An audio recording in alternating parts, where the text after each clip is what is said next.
I should have stopped when I saw how far we were sinking.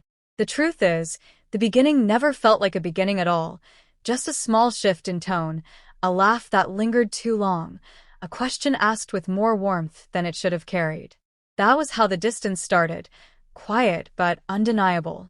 At home, everything appeared ordinary. The bills were paid, dinners were shared, and conversations floated around work deadlines and weekend errands. My partner, steady as always, trusted in the rhythm we had built. Their presence was the kind you could lean on without worry, dependable, forgiving, often overlooked in the comfort of certainty. Yet certainty can be deceptive. Routine can dull awareness until something foreign enters and sharpens it. That something came in the form of a colleague, or perhaps more accurately, an interruption. The other was not extraordinary at first glance, not dazzling or otherworldly, but they carried themselves with an energy that unsettled me. They laughed in ways that felt like secrets shared only with me, even in crowded rooms. Their words landed differently, not heavier, but warmer, like the sudden flare of a match in the dark. It began with trivial exchanges, shared frustrations over long meetings, harmless jokes tossed across desks. Yet I noticed myself seeking those moments, anticipating them more than I should have.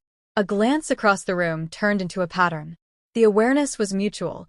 I could see it in the way they lingered just slightly too long when speaking to me, as though stretching time for our benefit alone. At first, I told myself it was nothing.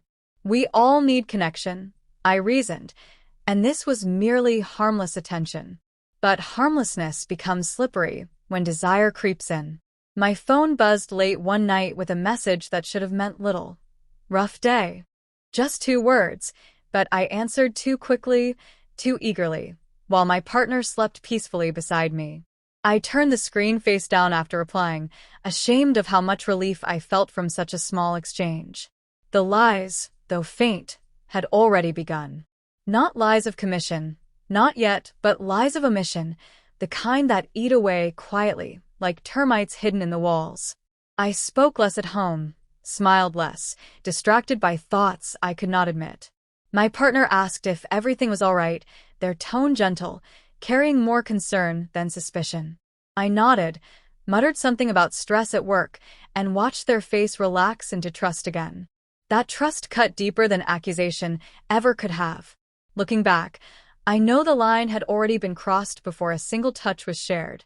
The betrayal was not in action alone, but in the anticipation, in the silence I chose to keep. It wasn't physical yet, but the gravity of it had settled. And deep down, I knew exactly where it was heading. The first betrayal came easier than I ever imagined. "I'm staying late at work," I said, my voice steady, as though the words had been rehearsed. My partner believed me without hesitation, their eyes soft with understanding. They even smiled, offering to save me a plate for when I returned. That smile stayed with me longer than it should have, not as comfort, but as a blade. The truth was, I wasn't at work. I was sitting across from the other in a quiet cafe, the glow of dim lights casting shadows across our table. We spoke in low voices, sharing frustrations, hopes, and fragments of ourselves that I had long kept tucked away. It felt like stepping into a parallel life, one where I was not weighed down by bills, routines, or expectations. And for the first time in a long while, I let myself believe I was being seen. But being seen comes at a cost. Every message deleted, every phone turned face down, added another layer of silence between me and the person who trusted me most. At home, I became quieter, retreating into thought. The questions started gently. "You've been distracted lately. Is everything okay?" I offered excuses, flimsy and vague. Work stress, fatigue, nothing to worry about. The partner wanted to believe me, and so they did. But belief does not erase suspicion. It only delays it. The double life built itself quickly. Days spent in the safety of routine, nights stolen by hidden conversations. My heart raced at every buzz of my phone, every ping that could have been a mistake. I told myself it was nothing serious, just attention I needed, just a friendship I didn't want to admit had crossed boundaries. Yet even as I justified it, I knew the words were hollow. Why do we do it? Why seek warmth elsewhere when it already exists at home? Perhaps it was loneliness, or perhaps it was ego, the intoxication of being desired, of feeling chosen again. In those moments, the thrill drowned out the guilt, but only temporarily. Guilt always returned, heavier each time, clinging like smoke to everything it touched. The partner began noticing the absences more. They studied me differently, as though listening for answers between my silences. Small things became questions. Why I kept my phone closer, why I was distracted at dinner, why my laughter seemed absent even in light-hearted moments. Their voice was not accusing, not yet, but weighted with doubt. And still, I kept choosing silence. The night it finally crossed from words to touch, I remember the sound of my own breath, unsteady, almost breaking. A kiss, simple, human, but devastating in its finality. Because after that, the illusion of innocence vanished. There was no pretending anymore. I had done what I swore I never would. And as I left that night, heart pounding with both exhilaration and dread, I knew there was no turning back. Secrets rot in silence, but they never stay buried. I convinced myself I was careful.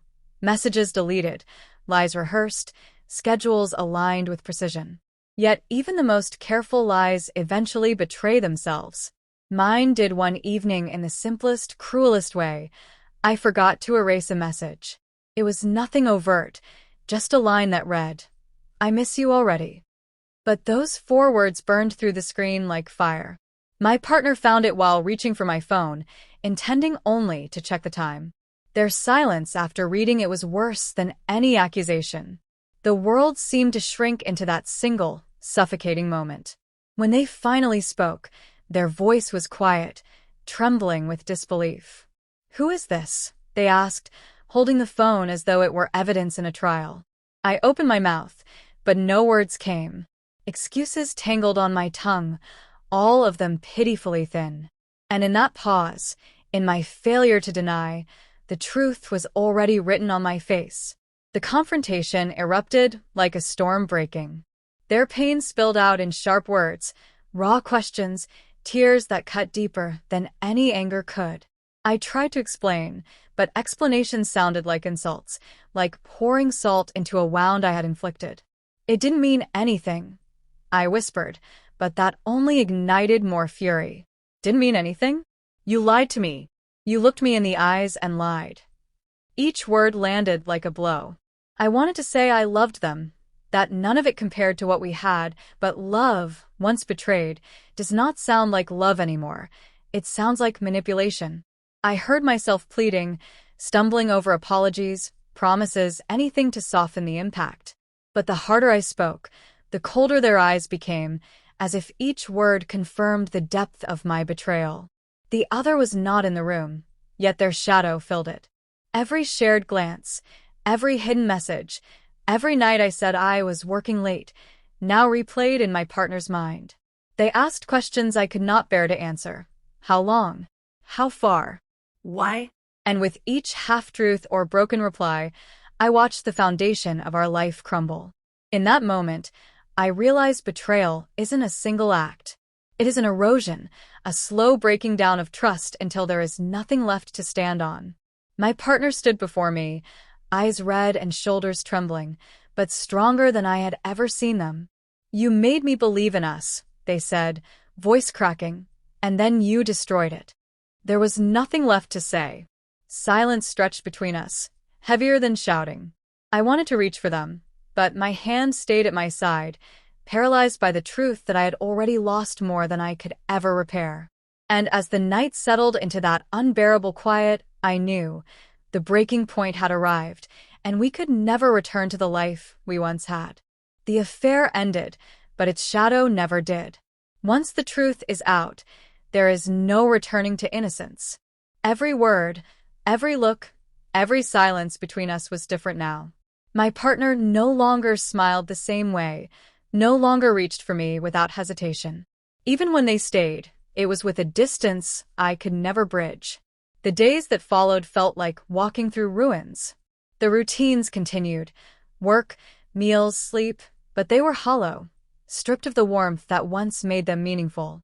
At night, I sometimes caught them staring at the ceiling, eyes wide, as though trying to solve a riddle with no answer. I knew that riddle was me. I thought ending the affair would restore something. I thought cutting ties with the other would prove my regret. But I learned too late that endings do not erase beginnings. What was done had already carved itself into the story of us. The other faded quickly from my life, like smoke vanishing in air, but the damage remained sharp, undeniable. Guilt became my constant companion. It colored everything I did. Every kindness I offered seemed counterfeit, every gesture tainted.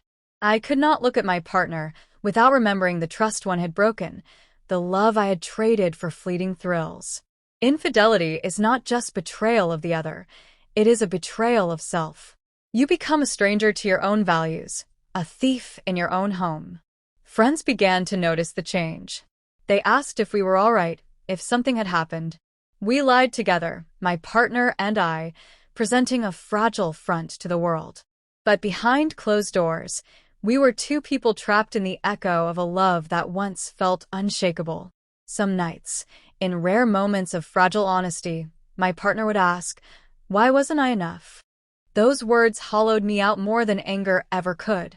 There is no answer that satisfies, no explanation that heals. Because the truth is not about enoughness. It is about weakness, about chasing a selfish hunger at the cost of what truly matters. If there is a lesson in this, it is not a comfortable one. Infidelity does not begin with passion. It begins with silence, with small omissions, with choosing to turn away instead of leaning closer. It is a human weakness, one born of desire and pride, but it is also a reminder of how fragile trust is, how sacred truth must be. I tell this story not to justify, but to remember. To remind myself, and perhaps anyone listening, that choices matter, even the small ones. Especially the small ones. You were too deep already, and still I said more. That was the moment I lost not just you, but myself. And no matter what I build from here, I know some ruins never stop whispering.